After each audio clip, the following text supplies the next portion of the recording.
یہ U S A سے ایک بہن نے کہا تھا کہ ہمارے یہاں تھینکس گیونگ سیلیبریٹ کرتے ہیں. یہ ہوتا ہی ہے کہ کھانا ہوتا ہے، کہتے ہیں تھینکس گیونگ کے نام پر آئیے آپ کھانا کھائیں. اس میں اگر سارے صرف مسلمز ہوں اور کوئی خرافاتی معاملہ نہ ہو تو اس طرح اس کو سیلیبریٹ کرنا کیسا ہے. اور پھر انہوں نے مجھے ویکیپیڈیا کی وہ بھی بھیجی تھی. پھر انہوں نے خود بھی یہ لکھ دیا کہ یہ اصل میں تہوار یوں شروع ہوا تھا کہ جب کوئی کسان لوگ ہوتے تھے، فصل کے اندر اچھی پیداوار آتی تھی تو پھر وہ اللہ تعالیٰ کے لیے بطور شکرانے کے طور پہ آپس میں کھانا کھلاتے تھے اور اس کو تھینکس گیونگ کا نام دیتے تھے. تو یہ کرنا کیسا ہے؟ دیکھیں بالکل مسلمان بھی یہ کر سکتا ہے. غیر مسلمین کی طرف سے اگر کوئی ایسی چیز آتی ہے جو ان کا مذہبی شعار نہ ہو. مذہبی شعار کا مطلب یہ ہے کہ اگر آپ اس کو اختیار کریں تو سامنے والا آپ کو کافر سمجھے. جیسے آپ گلے میں سلیب ڈال کر آ رہے ہوں سامنے سے تو انڈرسٹوڈ لوگ سمجھیں گے کہ آپ کرسچن ہیں، غیر مسلم ہیں. اور اسی طرح ہندوؤں کی کوئی چیز ہے یا سکھوں کی کوئی خاص چیز ہے جو آپ اختیار کریں کہ دور سے دیکھنے میں آپ وہی لگیں، یہ ہمارا مذہب ایک تو منع کرتا ہے. دوسرا، کوئی کسی قوم کا مذہبی نہ ہو لیکن قومی شعار ہو. قومی شعار کا مطلب کہ اس کا مذہب سے تعلق تو نہیں لیکن اتنا اس قوم کے ساتھ وہ خاص چیز ہو کہ جب اس کو دیکھیں تو آپ کا ذہن فوراً سے غیر قوم کی طرف چلا جائے. جیسے بر صغیر پاک و ہند میں جب انگریز آئے تھے تو وہ پینٹ شرٹ پہنتے تھے، ان کی وردی تھی، یا وہ نیکر پہنتے تھے، فوجیوں کو پہناتے تھے. تو دور سے اگر کوئی سامنے سے آ رہا ہوتا تو سمجھ جاتے تھے کہ یا تو یہ انگریز ہے یا انگریزوں کا غلام ہے کوئی خاص طور پر. باقی مسلمان یا جو ہندو حضرات تھے وہ تو نہیں پہنتے تھے ایسی چیزیں.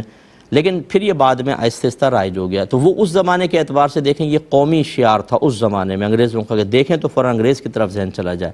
تو بس یہ دو چیزیں نہ ہوں پھر آپ اختیار کر سکتے ہیں. اب جیسے اس میں یہ کوئی کسی قوم کا قومی شعار نہیں ہے، ہمارے یہاں پاکستان میں تو کوئی جانتا بھی نہیں ہوگا اس کو.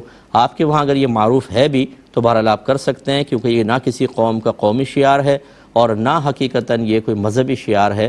عام طور پہ کھانا تو ہم بھی کھلاتے ہیں، آپ اس نام پہ کھلا سکتے ہیں. لیکن میں آپ کو گزارش یہ کرتا ہوں کہ دیکھیں ہر قوم کے کچھ تشخص ہوتے ہیں، کچھ ان کی علامت ہوتی ہے، کچھ پہچان ہوتی ہے.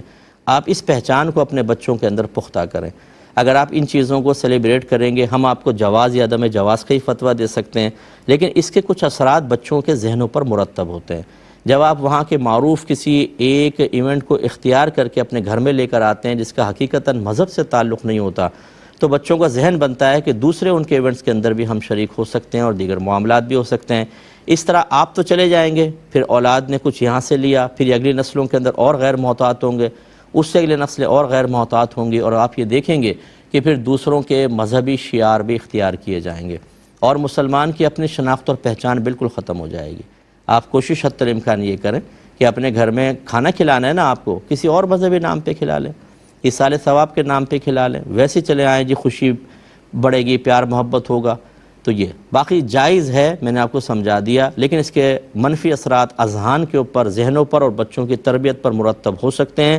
آج بچہ آپ کے ساتھ بیٹھ کر وہاں کے غیر مسلمین کے کوئی سیلیبریشن کے ساتھ اسی طرح کی مشابہت اختیار کر رہا ہے، کل جب وہ کال یونیورسٹی میں ہوگا نا، اس کو دوست وغیرہ لے جائیں گے غیر مسلمین، ان کے ساتھ ساتھ وہ مذہبی تہوار کے اندر بھی شریک ہوگا. اور پھر اپنا مذہب تو ہمیں پتہ ہی ہے، جتنا ہم سکھاتے ہیں اپنا مذہب کو کہ اپنے مذہب کی بنیادیں نہیں پتہ ہوتی، اور ہم سے پوچھ رہے ہوتے ہیں صاحب میں فلاں مذہب کے بارے میں جاننا چاہتا ہوں، مجھے بتائیے کیا سورسز ہوں گی. تو میں دائرہ میں رہ کے کہتا ہوں اپنا مذہب کبھی آپ نے سیکھا ہے؟ پورے قرآن کو آپ نے پوری زندگی گزر گئی، ایک دفعہ بھی ترجمہ اور تفسیر سے نہیں پڑھا. آپ کے گھر میں کوئی حدیث کی کتاب موجود نہیں ہے، نبی کریم صلی اللہ علیہ وسلم کی سیرت کے اوپر کوئی کتاب آپ نے آج تک نہیں پڑھی، اور آپ ہیں بہت پکے مسلمان اور چاہتے ہیں کہ دوسرے کے مذہب کو جانیں.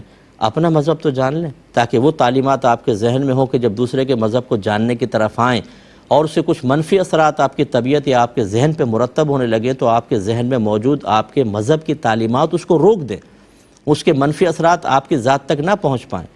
ورنہ نتیجہ نکل رہا ہے، باہر کے لوگ میری اس کی تائید کریں گے کہ بہت سے بچے غیر مسلم ہو گئے، ایسے لوگوں کے ساتھ چلے گئے جو بے دین ہیں، وہ کہتے ہیں کوئی مذہب ہی نہیں مانتے ہم. یہی نتیجہ نکلتا ہے کہ جب آپ اپنے گھروں کے اندر ایک مذہبی ماحول نہیں بناتے بلکہ دوسروں کے ماحول کو لا کر اور جواز اور عدم جواز کے فتوے لے کر کہ یہ جائز تو ہے شروع کر دیتے ہیں، اس کے کیا منفی اثرات مرتب ہوں گے یہ ذرا دیکھنے ہوں گے. تو امید ہے کہ آپ بات سمجھ گئے ہوں گے. یہ کہتے ہیں کہ ایف ایس سی کے امتحان